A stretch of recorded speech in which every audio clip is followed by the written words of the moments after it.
सत श्री अकाल, तुसीं वेख रहे हो पंजाब मेल USA TV। मैं हाँ वंदना खन्ना ते हुण पेश ने दुनिया भर दीआं चोणवीआं खबरां। अमरीकी राष्ट्रपति अहुदे लई डेमोक्रेट उम्मीदवार जो बाइडन दा वादा जिते तां 11 मिलियन गैर कानूनी अप्रवासियां नूं करनगे पक्का। अमरीकी राष्ट्रपति चोणां लई हुण तक 2 करोड़ लोग कर चुके ने वोटिंग। इस वार हुण तक 20% वध पईआं वोटां। डेमोक्रेटिक पार्टी वालों उप राष्ट्रपति अहुदे दी उम्मीदवार कमला हैरिस ने कोविड-19 मसले नूं लैके ट्रंप प्रशासन नूं दस्सिया सब तो नाकाम प्रशासन। आस्ट्रेलियाई कार्यकारी इमीग्रेशन मंत्री एलन टज वालों इमीग्रेशन पॉलिसी च होणगे वड्डे बदलाव। स्पाउस वीज़ा बिनेकार लई बेसिक अंग्रेजी दा ज्ञान जरूरी। WHO ने कहा एंटी कोरोना वैक्सीन लई 2022 तक करना पै सकदा है इंतजार। ते हुण खबरां विस्तार दे नाल।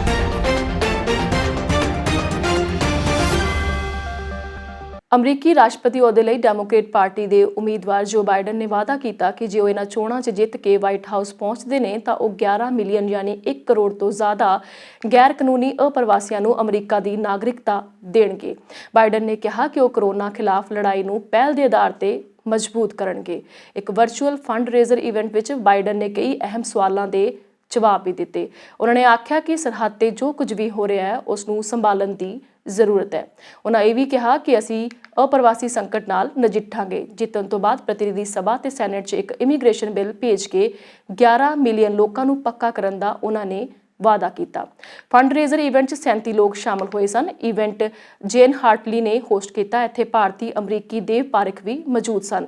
बाइडन तो जब पूछा गया कि दफ्तर विच पहले 30 दिन वो घरेलू ते विदेशी नीति के पद्धर ते की करने वाले ने, तो उन्होंने जवाब च कहा बहुत सारिया चीज़ां जो लोक हित च होणगियां। जिक्रयोग है कि डेमोक्रेट जो बाइडन हौली हौली अमरीकी राष्ट्रपति चोणां विच अगे वधदे हुए नज़र आ रहे हैं। फंड कलैक्शन इसकी सब तो वड्डी उदाहरण है। अमरीकी राष्ट्रपति चोणां च हुण तक 2.3 करोड़ लोग अपना वोट पा चुके हैं। 3 नवंबर नूं वोटिंग का आखिरी दिन है। फ्लोरिडा यूनिवर्सिटी के पोलिटिकल साइंटिस्ट माइकल मैकडोनाल्ड के मुताबिक कल तक 2 करोड़ 30 लाख लोग अपनी वोट पा चुके हैं। इन्हां विचों करीब 90 लाख लोगों ने मेल राही वोटिंग की है। इस वार के मुकाबले 2016 च इस म्याद तक सिर्फ 14 लाख लोगों ने वोट पाई सी। इस वार पिछली चोण के मुकाबले कल तक 12 गुणा वोट पै चुके हैं।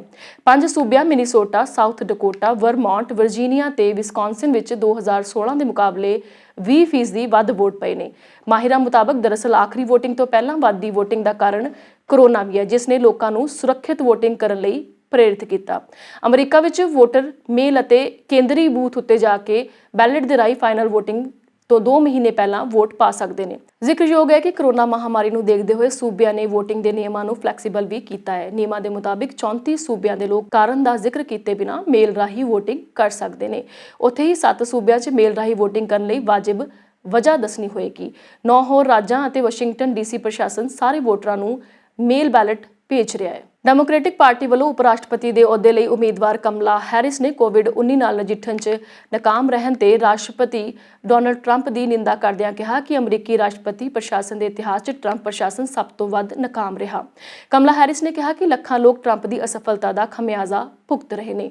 अमरीका नूं एक नवे राष्ट्रपति की लोड़ है जो विग्यान नूं अपनावे, जो तत्थां अते सच्चाई के हिसाब नाल काम करे, जो जनता नाल सच बोले अते जिस कोल समस्यावां दे हल दे लई योजनावां होण। पूरी दुनिया इस साल के अखीर च अगले साल की शुरुआत तक कोरोना वैक्सीन के आउण दीआं उम्मीदां ला रही है, पर यह इंतजार होर लंबा हो सकता है। WHO मुताबिक दुनिया को वैक्सीन लई 2022 तक इंतजार करना पएगा। उन्हां मुताबिक सब तो पहला वैक्सीन हैल्थ वर्कर्स नूं ते अजिहे लोकां नूं दित्ती जावेगी जिन्हां नूं इन्फैक्शन का खतरा सब तो ज़्यादा है। ऑनलाइन आयोजित एक सवाल जवाब प्रोग्राम विच WHO की चीफ साइंसदान सौम्या स्वामीनाथन ने आख्या कि साल 2021 के आखिर तक एक असरदार वैक्सीन जरूर आ जाएगी, पर इसकी गिनती सीमित होएगी। स्वामीनाथन ने यह भी कहा कि ज़्यादातर लोग इस गल तो सहमत होंगे कि सब तो पहला हैल्थ केयर फ्रंटलाइनर वर्कर्स तो शुरुआत की जाएगी, पर उत्थे भी देखा जाएगा कि किसी नूं कितना ज़्यादा खतरा है। उन्हां तो बाद बजुर्गों नूं पहल के आधार पर वैक्सीन मिलेगी। आस्ट्रेलियाई कार्यकारी इमीग्रेशन मंत्री एलन टज वालों नवी इमीग्रेशन पॉलिसी 2021 च वड्डे बदलावां का ऐलान किया गया। हुण स्पाउस वीज़ा बिनेकार अते उन्हां दे स्थाई निवासी स्पॉन्सरां लई नवे नियमां तहत बेसिक अंग्रेजी भाषा का ज्ञान होना लाजमी होएगा। मॉरिसन सरकार का मनना है कि इस नवी नीति नाल कोरोना महामारी तो बाद दी आस्ट्रेलिया विच ਪ੍ਰਵਾਸੀਆਂ ਲਈ ਰੁਜ਼ਗਾਰ ਦੇ ਵਧੇਰੇ ਮੌਕੇ ਮੁਹੱਈਆ ਕਰਵਾਏ ਜਾ ਸਕਣਗੇ। ਜਾਣਕਾਰੀ ਮੁਤਾਬਕ ਜੇ ਬਿਨੇਕਾਰ ਇੱਕ ਆਸਟ੍ਰੇਲੀਆਈ ਸਿਟੀਜ਼ਨ ਦੀ ਬਜਾਏ PR ਨੇ ਤਾਂ ਇਹ ਉਹਨਾਂ ਤੇ ਉਹਨਾਂ ਦੇ ਪਾਰਟਨਰ ਦੋਹਾਂ ਤੇ ਲਾਗੂ ਹੋਏਗਾ। ਸਰਕਾਰ ਮੁਤਾਬਕ ਇਸ ਸਾਲ ਦੇ ਸ਼ੁਰੂ ਵਿੱਚ ਉਹਨਾਂ AMEP ਵਿੱਚ ਤਬਦੀਲੀਆਂ ਕਰਨ ਦੀ ਘੋਸ਼ਣਾ ਕੀਤੀ ਸੀ, ਜਿਸ ਨਾਲ ਪ੍ਰਵਾਸੀਆਂ ਦੀ ਅੰਗਰੇਜ਼ੀ ਭਾਸ਼ਾ ਦੀਆਂ ਜਮਾਤਾਂ ਵਿੱਚ ਪਹੁੰਚ ਪਹਿਲਾਂ ਨਾਲੋਂ ਵੱਧ ਗਈ ਹੈ।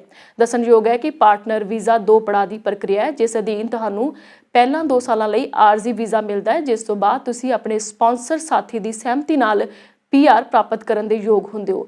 ਨਵੀਂ ਨੀਤੀ ਮੁਤਾਬਕ ਬਿਨੈਕਾਰਾਂ ਤੇ ਸਪਾਂਸਰ ਨੂੰ ਆਰਜ਼ੀ ਵੀਜ਼ਾ ਦੇ ਜਾਰੀ ਹੋਣ ਸਮੇਂ ਆਪਣੀ ਅੰਗਰੇਜ਼ੀ ਭਾਸ਼ਾ ਦੀ ਯੋਗਤਾ ਸਾਬਤ ਕਰਨ ਦੀ ਜ਼ਰੂਰਤ ਨਹੀਂ ਹੋਏਗੀ, ਪਰ ਸਥਾਈ ਵੀਜ਼ਾ ਆਰਜ਼ੀ ਸਮੇਂ ਇਹ ਟੈਸਟ ਲਾਜ਼ਮੀ ਹੋਵੇਗਾ। ਇਹ ਨਵੀਂ ਨੀਤੀ 2021 ਦੇ ਅਖੀਰ ਵਿੱਚ ਲਾਗੂ ਹੋਣ ਦੀ ਸੰਭਾਵਨਾ ਹੈ। ਆਸਟ੍ਰੇਲੀਆ ਦੇ ਪ੍ਰਧਾਨ ਮੰਤਰੀ ਸਕਾਟ ਮੋਰਿਸਨ ਨੇ ਕਿਹਾ ਕਿ ਉਹਨਾਂ ਦੀ ਸਰਕਾਰ ਜਾਪਾਨ, ਸਿੰਗਾਪੁਰ ਅਤੇ ਦੱਖਣੀ ਕੋਰੀਆ ਦੇ ਲਈ ਹਵਾਈ ਸੇਵਾਵਾਂ ਦੁਬਾਰਾ ਖੋਲ੍ਹਣ ਨੂੰ ਪਹਿਲ ਦੇ ਰਹੀ ਹੈ। ਮੋਰਿਸਨ ਨੇ ਕਿਹਾ ਕਿ ਉਹਨਾਂ ਨੇ ਤਿੰਨਾਂ ਦੇਸ਼ਾਂ ਦੇ ਨੇਤਾਵਾਂ ਨਾਲ ਹਵਾਈ ਮਾਰਗਾਂ ਨੂੰ ਮੁੜ ਖੋਲ੍ਹਣ ਬਾਰੇ ਵਿਚਾਰ ਵਟਾਂਦਰਾ ਕੀਤਾ ਹੈ।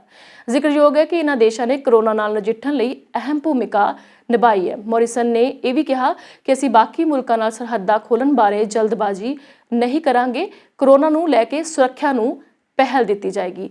ਉੱਥੇ ਹੀ ਆਸਟ੍ਰੇਲੀਆ ਸ਼ੁੱਕਰਵਾਰ ਤੋਂ ਗੁਆਂਢੀ ਦੇਸ਼ ਨਿਊਜ਼ੀਲੈਂਡ ਦੇ ਯਾਤਰੀਆਂ ਨੂੰ ਕੁਆਰੰਟੀਨ ਦੀ ਸ਼ਰਤ ਤੋਂ ਬਿਨਾਂ ਆਉਣ ਦੀ ਇਜਾਜ਼ਤ ਦੇਵੇਗਾ। ਆਸਟ੍ਰੇਲੀਆ ਦੇ ਵਿਕਟੋਰੀਆ ਸੂਬੇ ਦੇ ਖੇਤਰੀ ਇਲਾਕੇ ਮੈਲਡੂਰਾ ਵਿੱਚ ਵਾਪਰੇ ਦਰਦਨਾਕ ਹਾਦਸੇ ਵਿੱਚ 27 ਸਾਲਾ ਨੌਜਵਾਨ ਗਗਨਦੀਪ ਸਿੰਘ ਚਾਲ ਦੀ ਮੌਤ ਹੋ ਗਈ। ਪੇਸ਼ੇ ਵਜੋਂ truck driver Gagandeep Singh Adelaide ਤੋਂ ਵਾਪਸ ਘਰ ਆ ਰਿਹਾ ਸੀ ਤੇ ਸੰਤੁਲਨ ਵਿਗੜਨ ਕਰਕੇ ਉਸ ਦਾ ਟਰੱਕ ਸੜਕ ਕੰਢੇ ਲੱਗੇ ਰੁੱਖਾਂ ਨਾਲ ਜਾ ਟਕਰਾਇਆ। ਹਾਦਸਾ ਇੰਨਾ ਭਿਆਨਕ ਸੀ ਕਿ ਰੁੱਖਾਂ ਦੇ ਨਾਲ ਟਕਰਾਉਣ ਦੇ ਸਾਰ ਹੀ ਟਰੱਕ ਨੇ ਅੱਗ ਫੜ ਲਈ ਤੇ ਗਗਨਦੀਪ ਆਪਣੇ ਆਪ ਨੂੰ ਸੁਰੱਖਿਅਤ ਬਾਹਰ ਨਹੀਂ ਕੱਢ ਸਕਿਆ। ਭਿਆਨਕ ਅੱਗ ਦੀ ਚਪੇਟ ਵਿੱਚ ਆਉਣ ਕਰਕੇ ਉਸ ਦੀ ਮੌਕੇ ਤੇ ਹੀ ਮੌਤ ਹੋ ਗਈ। ਜਾਣਕਾਰਾਂ ਵੱਲੋਂ ਟਰੱਕ ਵਿੱਚ ਤਕਨੀਕੀ ਨੁਕਸ ਪੈਣ ਕਰਕੇ ਸੰਤੁਲਨ ਵਿਗੜਨ ਦਾ ਖਦਸ਼ਾ ਜਤਾਇਆ ਜਾ ਰਿਹਾ ਹੈ।